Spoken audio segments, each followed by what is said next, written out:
everyone and welcome back to my channel.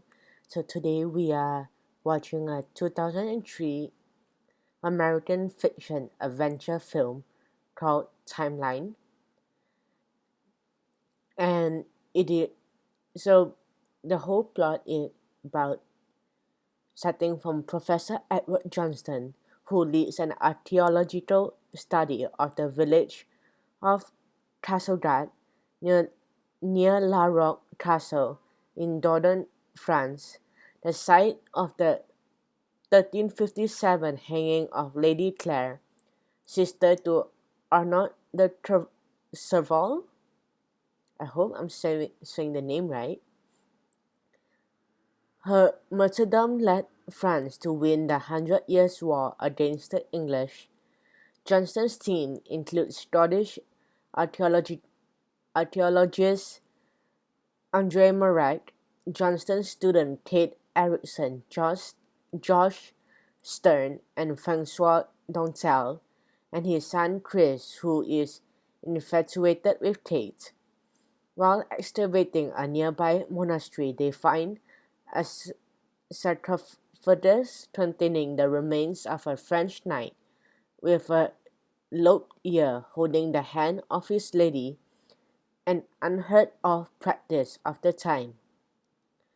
Johnston traveled to the American headquarters of the ITC Corporation, his project's sponsor, to inquire whether or not they have tampered with the site.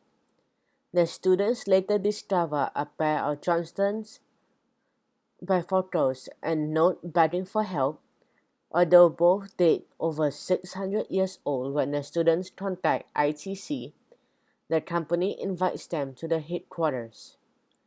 The other team is introduced to the ITC president, Robert Doniger, and vice president, Stephen Kramer. Doniger reveals that in the process of developing teleportation technology, they locked onto the stable wormhole of 1357 Castlegat.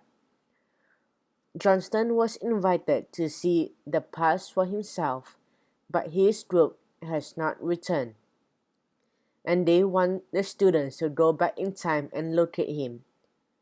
All but Josh volunteered to go. The volunteers are stripped of all modern technology, save for pendant-shaped markers they use to initiate their return. The students are joined by a security team including ITC's head of security, Frank Gordon, and two former military men. On arrival in 1357, the team finds itself in the path of a young woman chased by English knights. The security men are killed while protecting the group, although one activated his martyr shortly after priming a grenade.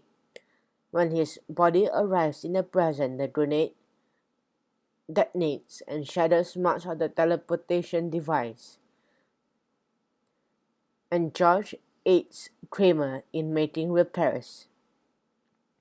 The team evades the knights and the woman leads them to the English-controlled Castlegat.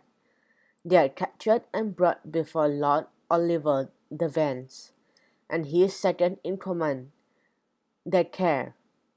The team members are stripped of their markers, and the Vence kills Francois, believing he is a French spy. The others are imprisoned along with Johnston, who is revealed to have promised the Vence that he can make Greek fire for the English in exchange for his life. They make their escape but are pursued by the English.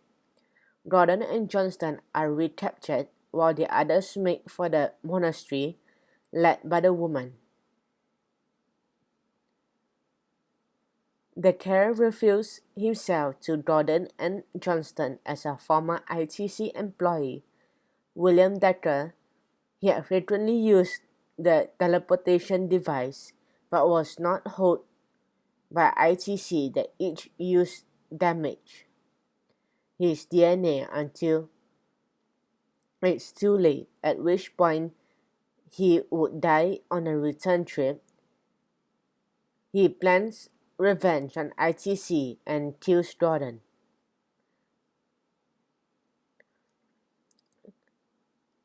As the battle starts, Merritt is captured in his rescue attempt.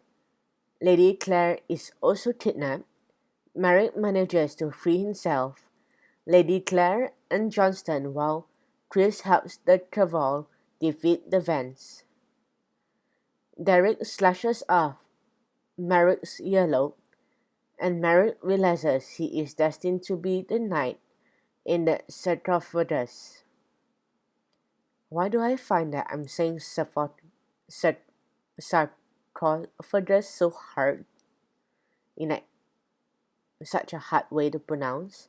Merritt defeats the Care, recovers the marker, gives them to the others, and says his goodbyes as he runs off to help the French assure the victory and restore history. As the three returnees activate their marker in present, Josh and Kramer have finished the repairs after coming to learn that Donida has attempted to sabotage their attempts. Donida fears that the students' stories become public. ITC will suffer great financial loss. As the machine activates, Donida races into it, attempts to block the teleportation, but instead he is sent to 1357, where he arrives outside the castle and is presumably killed by the charging knight. Chris, Kate, and Johnson safely return. Later, the team returns to the Castle Dark ruins, re-examine the sarcophagus, and find that Marek and Lady Claire led a prosperous life after the war and had 3 children, Christophe, Catherine, and Francois.